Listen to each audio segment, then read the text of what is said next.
En esta clase vamos a estudiar los ensayos de flexión.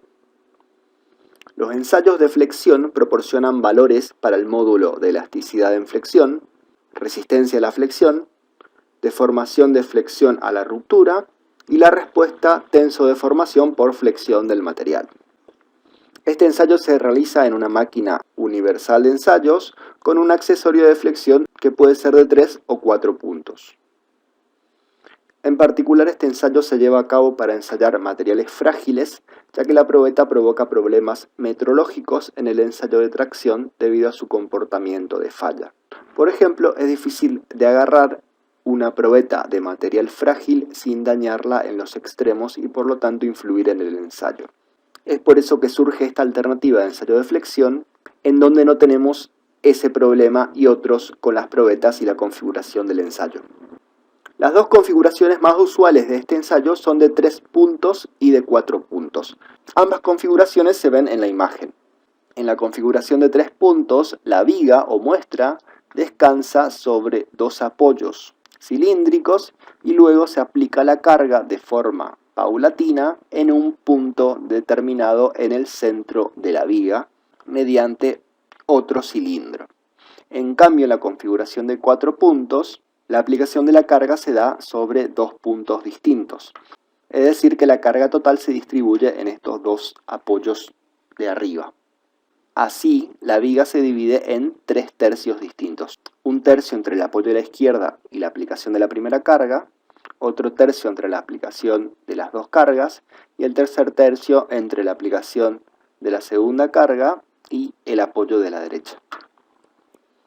La principal ventaja de un ensayo de flexión de 3 puntos es la facilidad de preparación y ensayo de la muestra. Sin embargo, este método también tiene algunas desventajas. Los resultados del método de ensayo son sensibles a la muestra, la geometría de carga y la velocidad de deformación.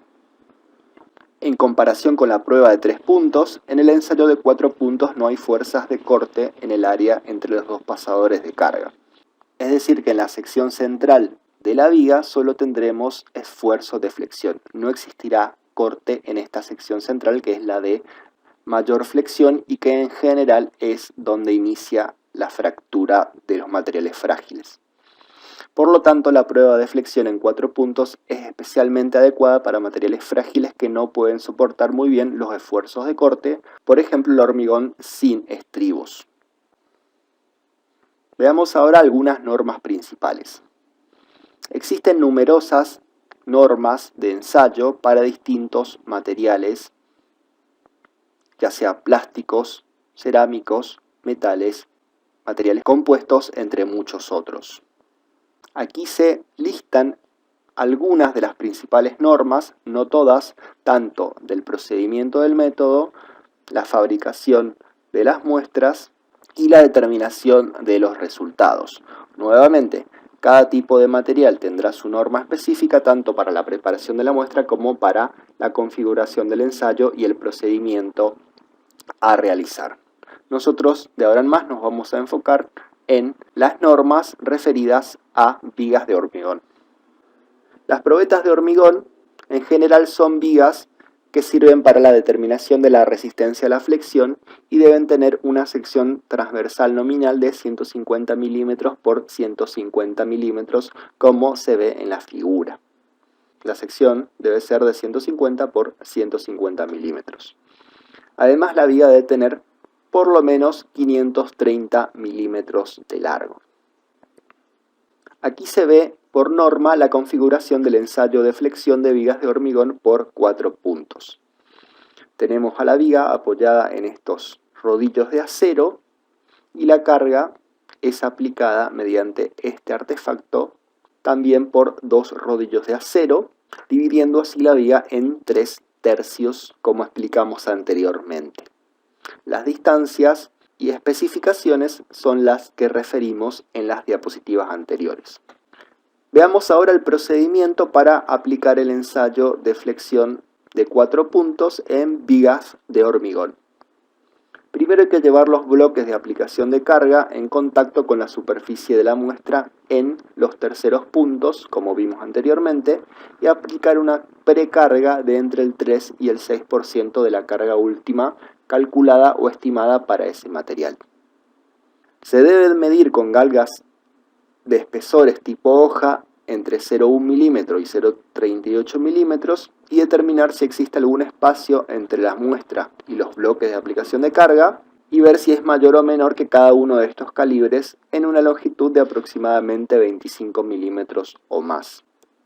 Hay que esmerilar, tapar o usar cuñas de cuero en la superficie de contacto de la muestra para eliminar cualquier espacio que exceda los 0,1 milímetro de ancho. Las cuñas de cuero, si se aplican, deben tener un espesor uniforme de 6,4 milímetros.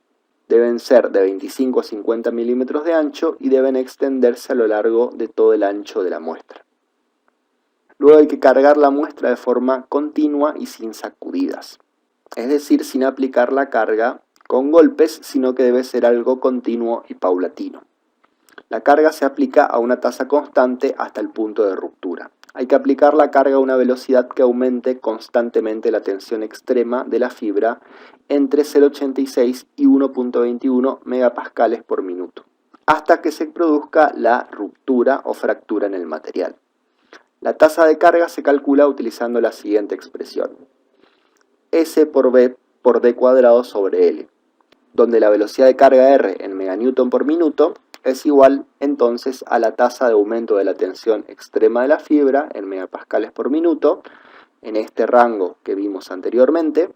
B es el ancho medio de la probeta en milímetros, D es la profundidad promedio del espécimen en milímetros y L es la longitud del tramo que estamos ensayando de la viga, es decir, la longitud entre los extremos en que se apoya la viga. Al finalizar el ensayo es posible calcular la resistencia a la flexión de la viga.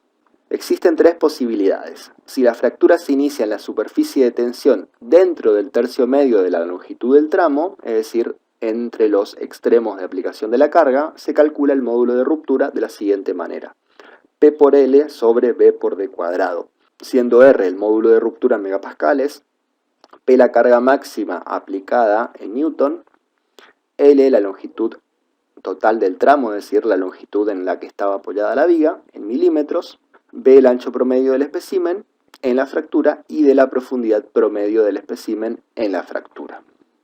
En cambio, si la fractura no ocurre en el tercio medio, sino que ocurre fuera del tercio medio en no más del 5% de la longitud del tramo, hay que calcular el módulo de ruptura de la siguiente manera: 3 por P por A sobre B por D cuadrado.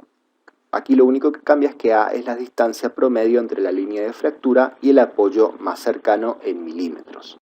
Finalmente, si la fractura se produce en la superficie de tensión fuera del tercio medio de la longitud del vano, en más del 5% de la longitud, hay que descartar los resultados. Ahora vamos a ver el ensayo de flexión de una viga de hormigón armado en 4 puntos. Este ensayo está aumentado 5 veces la velocidad para que sea más rápido, en donde vemos cómo se aplica la carga en estos 2 puntos como veíamos en el esquema. Se aplica entonces la carga a una tasa constante hasta que el material empieza a ceder.